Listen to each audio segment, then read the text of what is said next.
Hello and welcome to Anand English classes. How are you my dear student, कैसे हैं आप लोग।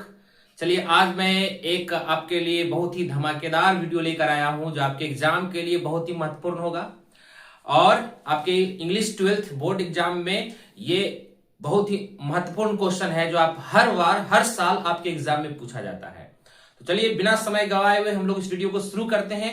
वीडियो को शुरू करने से पहले अगर आपने अभी तक हमारे चैनल को सब्सक्राइब नहीं किया है तो इसको सब्सक्राइब कर ले, अपने दोस्तों को शेयर कर दें और बेल आइकन को दबाना मत भूलें ताकि हमारा वीडियो आप तक समय समय पर पहुंचते रहे। चलिए शुरू करते हैं, बिना समय गवाए शुरू करते हैं। तो आज का जो टॉपिक हम लेकर आए हैं उसका नाम है लेटर राइटिंग। हाँ, लेटर राइटिंग जो कि आपके एग्जाम में हर साल पूछा जाता है। 5 नंबर का ये क्वेश्चन है और यदि आपने इस पूरे वीडियो को देख लिया तो 5 नंबर आप लेके जाएंगे। समझिए, सबसे पहला आपका क्वेश्चन देख सकते हैं, यहाँ पे लिखा हुआ है write a letter to your friend. It means आप अपने दोस्त के पास एक पत्र लिखिए और आगे क्या बोला गया है, and tell him how is your board exam preparation going on. और उससे बताइए कि आपका बोर्ड एग्जाम की जो तैयारी है कैसी चल रही है।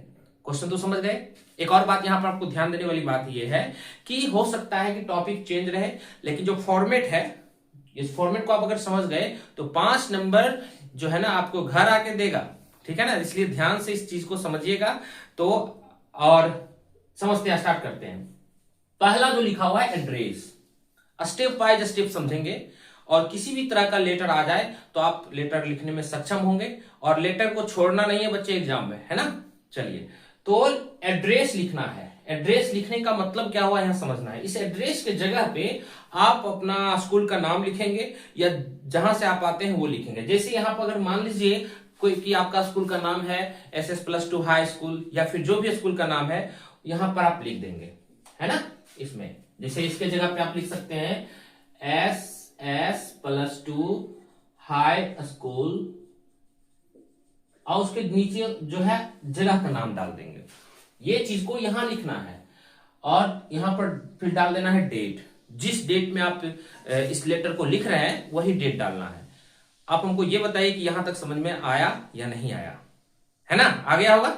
चलिए, तो यहां पर एड्रेस लिखना है, यहां पर डेट लिखना है और उसके जस्ट बाद नेम लिखना है। तो नेम किसका लिखना है, जिसके पास आप पत्र लिख रहे हैं।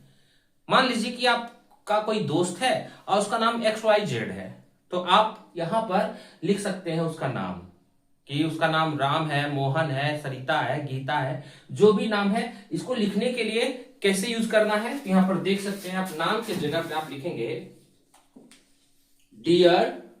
डियर लिखेंगे और उसके बाद यहां पर उसका नाम लिख देंगे, डियर X या डियर Y, जो भी नाम होगा लिख देंगे। यहां पर X और Y की जगह पे उसका नाम लिखेंगे। इतना तो समझ में आ गया होगा। एक और बात, लिखते समय सबसे इंपॉर्टेंट बात जो आपको ध्यान देनी है वो ये देनी है कि इसका जो ये लाइन होनी चाहिए सीधी होनी चाहिए, एकदम सीधी। बहुत सारे बच्चे क्या करते हैं ना कि इसको थोड़ा इधर कर दिए, इसको इधर कर दिए, फिर इसको इधर कर दिए। ये गलत है, आपका नंबर इसमें लेटर राइटिंग कट सकता है। सीधी होनी चाहिए, इसका क्या ध्यान रखेंगे आप लिखते समय। नाम की जगह पर डियर जो नाम है वो लिख देंगे। यहां तक तो समझ में आ गया, ठीक है। अब देखिए ये जो है ना, ये एड्रेस करने का तरीका है। ये जो लाइन है आप हर लेटर में इस लाइन को लिखेंगे। जैसे I hope you are doing well, आशा करता हूं कि तुम सही होगे, एंड स्टेइंग हेल्दी, और स्वस्थ होंगे। यहां ये लाइन आप रख लीजिए। किसी भी तरह का लेटर आए एकदम लिख देना है, आंख मूंद के लिख देना है। आंख मूंदना नहीं है बट लिख देना है। क्लियर बात हो गया। एंड स्टेइंग हेल्दी, इसका हिंदी हुआ कि मैं आशा करता हूं कि तुम ठीक हो और तुम स्वस्थ हो। Clear. I am also fine है, और मैं भी यहां पर ठीक हूं। ये बात यहां पे लिखा हुआ है। ये लाइन यहां से यहां तक किसी भी तरह का लेटर आए आपको लिख ही देना है। आप उसको नोट कर लीजिए, कॉपी कलम निकाल के बैठा कीजिए ताकि आप इस चीज को नोट कर सकें और रट लीजिए, लिख देना है। यहां तक समझ में आ गया होगा। आगे बढ़ते हैं। थ्रू दिस लेटर, ये भी एक टेक्निक है, एक तरीका है। इस लेटर के माध्यम से, यानी कि आप इस लेटर के माध्यम से कुछ तो बोलना चाह रहे होंगे और ये बात कहां से पता चलेगी, तो ऊपर में जो आपका क्वेश्चन है उसमें छुपा हुआ रहता है कि आपको किस मुद्दे पर, किस टॉपिक पर बात लिखना है। ये लाइन भी आप लिख सकते हैं हर एक लेटर में। थ्रू दिस लेटर, इस लेटर के माध्यम से I am going to tell you, मैं तुम्हें कहने जा रहा हूं। अब यहां से आप जो कहना चाहते हैं उस बात को आपको लिख देना है ना। तो I am going to tell you, क्या कहने जा रहे हैं तो समझिए। इस क्वेश्चन में है क्या, किसके बारे में लेटर है, किसके ऊपर कहा जा रहा है, तो क्वेश्चन को पढ़िए। How is your board exam preparation going on, यानी कि आपका बिहार बोर्ड का जो तैयारी है वो कैसी चल रही है, इस चीज को ध्यान रखना है। तो staying healthy, tell you about my board exam preparation, यानी कि यहां पर मैंने जो लिखा है about my board preparation exam preparation, वो मैंने कहां से लाया, क्वेश्चन से ही लाया। और हर एक क्वेश्चन में ये टॉपिक, ये पॉइंट छुपा हुआ रहता है, उस चीज को यहां पर लिख देना है। क्या बच्चे यहां तक समझ में आ रहा है? हाँ, चलिए उसके बाद आगे बढ़ते हैं। अब क्या बोला गया कि कैसे चल रहा है आपका एग्जाम का प्रिपरेशन, उसके बारे में लिखना है। तो यहां पे आपको क्या करना है, थोड़ी सी ट्रांसलेट करके, है ना, टूटी फूटी भाषा में आप लिख दीजिए, my studies are going quite well, यानी मेरा जो अध्ययन है बिल्कुल सही चल रहा है। और I have made a proper time table and try my best to follow it. यहां तक समझते हैं क्या बोला गया। कह रहा है क्या कि I have made a proper time table, मैंने एक उचित समय सारणी बनाया है अपनी तैयारी के लिए। एंड ट्राई माई बेस्ट, और अपनी तरह से जितना भी हो सके पूरी कोशिश किया है टू फॉलो इट, उस टाइम टेबल को फॉलो करने के लिए, अनुसरण करने के लिए। यहां तक समझ आ गया। एवरी डे, प्रत्येक दिन मैंने उस टाइम टेबल को फॉलो किया है।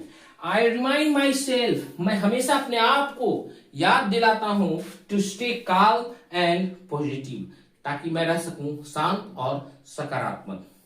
जब एग्जाम नजदीक आता है तो मन में बहुत सारे निगेटिव बातें चलती है कि कैसा एग्जाम जाएगा, लिख पाऊंगा या नहीं लिख पाऊंगा, ये सब नेचुरल चीज है। तो यही बात इसमें लिखा हुआ है कि I have made a proper time table, मैंने एक उचित समय सारणी का प्रयोग किया। And try my best to follow it, और उसको अनुसरण करने के लिए अपनी तरफ से पूरी कोशिश किया प्रत्येक दिन। आई रिमाइंड माई सेल्फ, मैं अपने आप को हमेशा याद दिलाता हूं to stay calm and positive, कि मैं रह सकूं शांत और सकारात्मक। आगे बढ़ते हैं। Do write me back and tell me about your preparation too, यानी तुम भी मुझे वापस पत्र लिखना और अब तुम्हारा कैसा तैयारी चल रहा है उसके बारे में भी बताना। ये क्लोजिंग लाइन है ना, ये पूरा बॉडी है लेटर का, ये क्लोजिंग लाइन है। और लास्ट में हम ग्रीटिंग करते हैं क्या कहके कि give my regards to your parents, मेरा प्रणाम देना अपने माता पिता को। और लास्ट में है बच्चे योर लविंगली, यानी तुम्हारा प्यारा, और नीचे में लिख देना है XYZ, नहीं लिखना है, यहां पर आपको अपना नाम लिख देना है। मैंने सिंबल के रूप में XYZ लिखा है, आपको अपना नाम लिख देना है, ठीक है ना। हाँ, यहां तक आपको समझ में आ गया। लेकिन रुकना है, अभी कहीं जाना नहीं है। इसमें और बहुत सारी बातें हैं जो बच्चे गलती करते हैं, उसको ध्यानपूर्वक सुन लीजिए। सबसे पहले मैंने क्या बताया, ये जो है ना स्ट्रेट होने चाहिए, एकदम सीधी होनी चाहिए, ठीक है ना। इधर का अगर सीधा नहीं भी है तो चलेगा, लेकिन इस साइड का सीधा होना चाहिए। पैराग्राफ सही से छोड़ना है आपको। The most important things you should keep in your mind while you writing a letter is that your letter should be neat and clean, यानी आपको जो लेटर राइटिंग लिखते समय ध्यान रखनी है वो ये कि आपका लेटर राइटिंग एकदम से बिल्कुल साफ सुथरा और क्लीन होनी चाहिए। कहीं भी ओवर राइटिंग नहीं होनी चाहिए। यदि आप ये सब चीजों का ध्यान रखते हैं तो आपको 5 में से 5 नंबर मिलेगा, एक भी नंबर नहीं कटेगा। अब यदि आप थोड़ा सा ओवर राइटिंग कर देते हैं, इसमें गलती कर देते हैं, तो हो सकता है कि 5 में से आपको 4 मिले, 3 मिले। लेकिन अगर मेरी बात को ध्यान से सुने हैं आप और इस चीज को समझ गए हैं तो 5 में से 5 मिलेगा। आपको क्या करना है, सभी चीजों में नंबर छुपा हुआ है बच्चे, है ना, सब मिला के 5 नंबर है, ठीक है ना। यहां तक तो आप लिख ही देंगे जहां तक मुझे विश्वास है ना। एड्रेस, डेट और नेम। उसके बाद का ये बॉडी है, बॉडी में आप कहां से लाएंगे, तो टॉपिक के अनुसार आप ट्रांसलेशन बना के, उसमें भी बॉडी में भी आप देख सकते हैं यहां तक मेरा ही लाइन है ना, I am going to tell you about, अब यहां तक तो मेरा ही लाइन है। सब लेटर में यहां तक आप लिख सकते हैं, है ना। उसके बाद का जो टॉपिक है वो यहां से निकालेंगे कि हमारे लेटर में है क्या, उसके अनुसार ट्रांसलेशन बना के लिख देंगे। उसके बाद लास्ट में ग्रीटिंग करेंगे। और वन थिंग दैट कि लेटर ज्यादा बड़ी नहीं होनी चाहिए। अगर लेटर बड़ा हो जाए तो फिर ऐसे और लेटर में अंतर क्या है? छोटी होनी चाहिए, दमदार होनी चाहिए, और जो आप बोलना चाहते हैं वो बात को आप रख दीजिए। ठीक है ना? तो अगर वीडियो अच्छा लगे तो लाइक, शेयर और कमेंट कर दीजिए, और अपने दोस्तों को शेयर कर दीजिए। और एक और बात, यदि आपको किसी और टॉपिक पे वीडियो चाहिए जो आपके एग्जाम के लिए मददगार हो तो कमेंट बॉक्स में जरूर बताइए। मिलते हैं नेक्स्ट वीडियो में, तब तक के लिए धन्यवाद।